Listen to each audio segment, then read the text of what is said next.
زہیر بن معاویہ نے بیان کیا، ان سے عامش نے بیان کیا، ان سے شفیق بن مسلمہ نے اور ان سے خباب بن الارت رضی اللہ عنہ نے بیان کیا کہ ہم نے رسول اللہ صلی اللہ علیہ وسلم کے ساتھ ہجرت کی تھی۔ ہمارا مقصد صرف اللہ کی رضا تھی، اس کا ثواب اللہ کے ذمے تھا۔ پھر ہم میں سے بعض لوگ تو وہ تھے جو گزر گئے اور کوئی اجر انہوں نے اس دنیا میں نہیں دیکھا۔ انہی میں سے مصعب بن عمیر رضی اللہ عنہ بھی تھے۔ احد کی لڑائی میں انہوں نے شہادت پائی تھی۔ ایک دھاری دار چادر کے سوا اور کوئی چیز ان کے پاس نہیں تھی، اور وہی ان کا کفن بنی۔ جب ہم اس سے ان کا سر چھپاتے تو پاؤں کھل جاتے، اور پاؤں چھپاتے تو سر کھل جاتا۔ حضور صلی اللہ علیہ وسلم نے فرمایا کہ سر چادر سے چھپا دو اور پاؤں پر ازخر گھاس ڈال دو، یا حضور نے یہ الفاظ فرمائے تھے القوا علی رجلہ من الازخر بجائے وجعلوا علی رجلہ الازخر۔ اور ہم میں بعض وہ تھے جنہیں ان کے اس عمل کا بدلہ اسی دنیا میں مل رہا ہے اور وہ اس سے فائدہ اٹھا رہے ہیں۔ صحیح بخاری حدیث نمبر 4047۔ ہمیں طویل نے بیان کیا اور ان سے انس رضی اللہ عنہ نے کہ ان کے چچا انس بن نضر بدر کی لڑائی میں شریک نہ ہو سکے تھے۔ پھر انہوں نے کہا کہ میں نبی کریم صلی اللہ علیہ وسلم کے ساتھ پہلی ہی لڑائی میں غیر حاضر رہا۔ اگر حضور صلی اللہ علیہ وسلم کے ساتھ اللہ تعالیٰ نے مجھے کسی اور لڑائی میں شرکت کا موقع دیا تو اللہ دیکھے گا کہ میں کتنی بے جگری سے لڑتا ہوں۔ پھر غزوہ احد کے موقع پر جب مسلمانوں کی جماعت میں افراتفری پیدا ہوئی تو انہوں نے کہا اے اللہ، مسلمانوں نے آج جو کچھ کیا میں تیرے حضور میں اس کے لیے معذرت خواہ ہوں، اور مشرکین نے جو کچھ کیا میں تیرے حضور میں اس سے اپنی بیزاری ظاہر کرتا ہوں۔ پھر وہ اپنی تلوار لے کر آگے بڑھے۔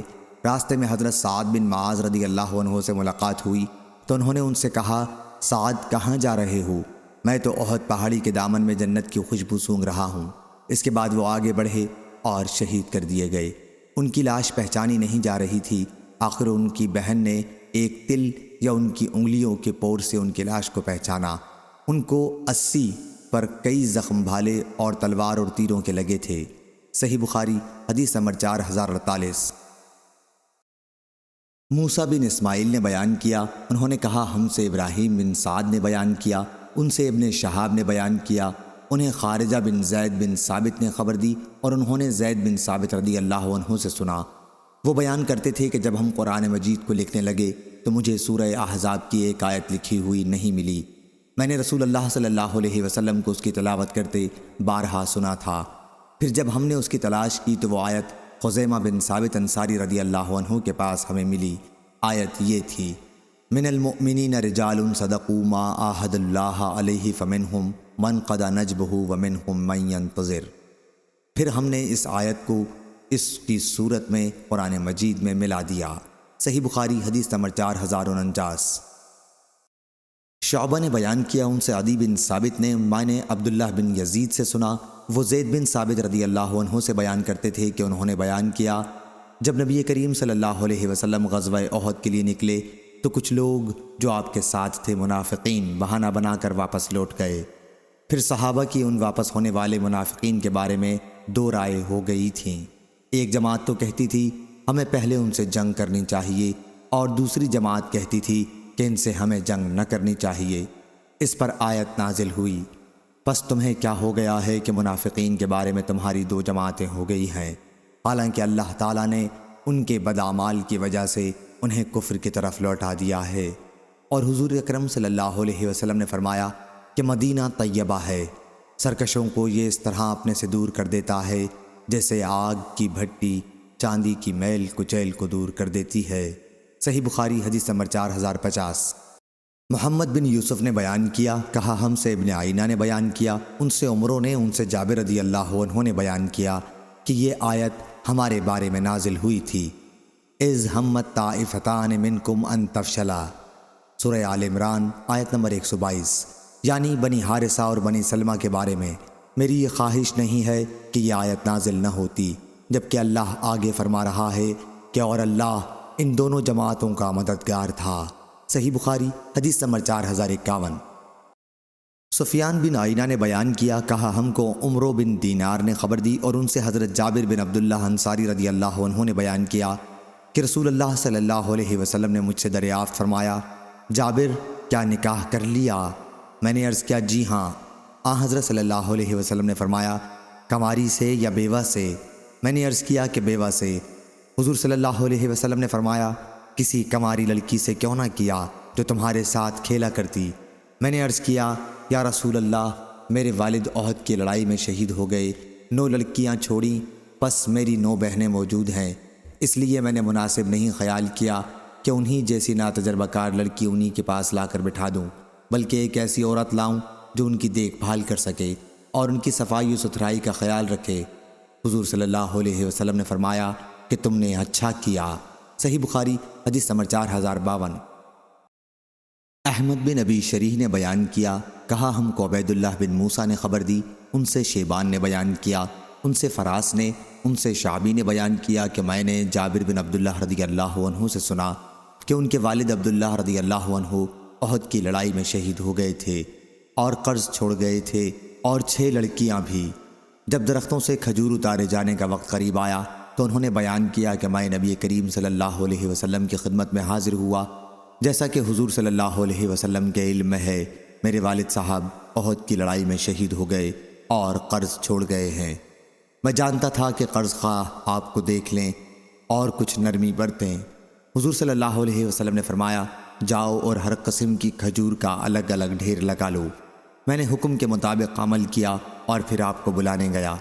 جب قرض خواہوں نے آپ کو دیکھا تو جیسے اس وقت مجھ پر اور زیادہ بھڑک اٹھے، کیونکہ وہ یہودی تھے۔ حضور صلی اللہ علیہ وسلم نے جب ان کا یہ طرز عمل دیکھا تو آپ پہلے سب سے بڑے ڈھیر کے چاروں طرف 3 مرتبہ گھومے، اس کے بعد اس پر بیٹھ گئے اور فرمایا اپنے قرض خواہوں کو بلا لاؤ۔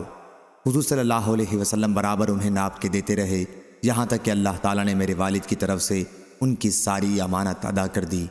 میں اس پر خوش تھا کہ اللہ تعالیٰ میرے والد کی امانت ادا کرا دے اور میں اپنی بہنوں کے لیے ایک کھجور بھی نہ لے جاؤں، لیکن اللہ تعالیٰ نے تمام دوسرے ڈھیر بچا دیے، بلکہ اس ڈھیر کو بھی جب میں نے دیکھا جس پر حضور صلی اللہ علیہ وسلم بیٹھے ہوئے تھے کہ جیسے اس میں سے ایک کھجور کا دانہ بھی کم نہیں ہوا۔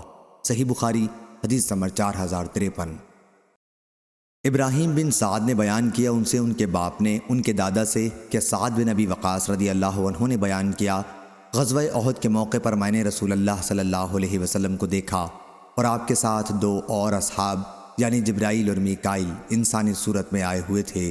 وہ آپ کو اپنی حفاظت میں لے کر کفار سے بڑی سختی سے لڑ رہے تھے، ان کے جسم پر سفید کپڑے تھے، میں نے انہیں نہ اس سے پہلے کبھی دیکھا تھا اور نہ اس کے بعد کبھی دیکھا۔ صحیح بخاری حدیث نمبر 4054۔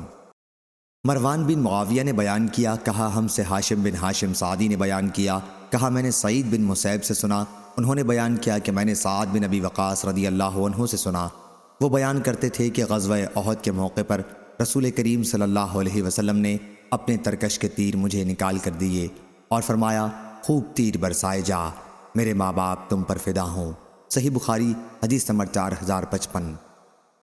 یحییٰ نے بیان کیا، ان سے یحییٰ بن سعید نے بیان کیا، انہوں نے کہا میں نے سعید بن مسیب سے سنا، انہوں نے بیان کیا کہ میں نے سعد بن ابی وقاص رضی اللہ عنہ سے سنا، وہ بیان کرتے تھے کہ غزوہ احد کے موقع پر رسول اللہ صلی اللہ علیہ وسلم نے میری ہمت افزائی کے لیے اپنے والد اور والدہ دونوں کو جمع فرمایا کہ میرے ماں باپ تم پر فدا ہوں۔ صحیح بخاری حدیث نمبر 4056۔